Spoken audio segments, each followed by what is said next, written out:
Does it seem like kids can get away with just about anything these days? Well, in New York City, they can, especially high school students. Take this, a kid caught with 7 bags of marijuana got off scot-free. It's a violation that used to mean criminal summons, even the suspension. But under a new program, well, the kid doesn't do anything. They get this thing called a warning card, simply asking him to discuss the matter with his or her parent. Several New York City teachers are saying that the students know they can get away with just about anything. So this means discipline out the window. Remember, most parents can't discipline their kids anymore either, particularly in New York City. We've got Gina and Kat back with us. You know, Gina, I got to tell you something. This is the student at Adelaide Stevens High School in the Bronx.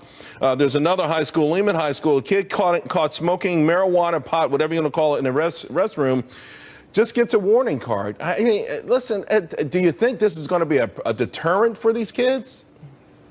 Of course not, Charles. And, you know, even the mayor making the statement that crime is down based on this. No, crime's not down. Crime's just being ignored.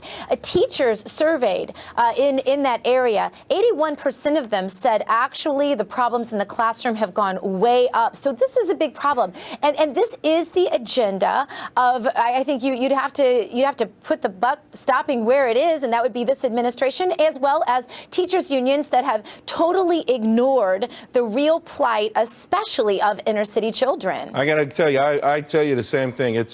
You could actually argue, Kat, that this is racist. This is the kind of thing that these kids in these Bronx schools in particular are already struggling, already have a lot of odds against them. And you mean to tell me you're going to greenlight them getting high in school, that somehow you think you're helping their future? Right. See, I'm somebody who's for legalization. I think that you can also, on the other end of it, if you get prosecuted at a young age, that follows you your life, and things happen to you that wouldn't happen to someone who had more money. But 7 bags of weed. That's like a little mini drug empire this kid is running. And they're just going to say, oh, you know, talk to your parents. Maybe what's going on at home isn't so great either if this is what this kid's doing. That's not going to help. And yeah, no, he's not going to have a chance. These kids aren't going to have a chance because that's not what the real world is like. And that's where they're going after school. Yeah, and to me, it's about a lack of accountability and excuses.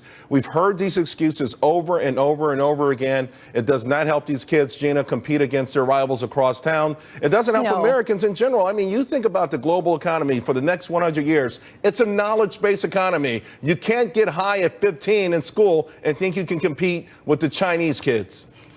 No, and the science is there.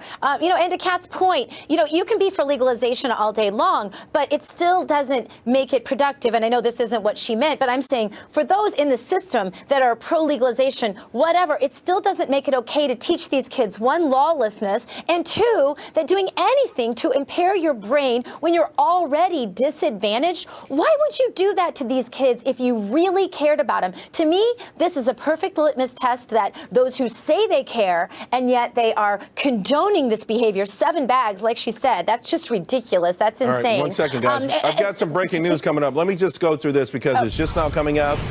The State Department winds down its release of Hillary Clinton's official emails from January 29th.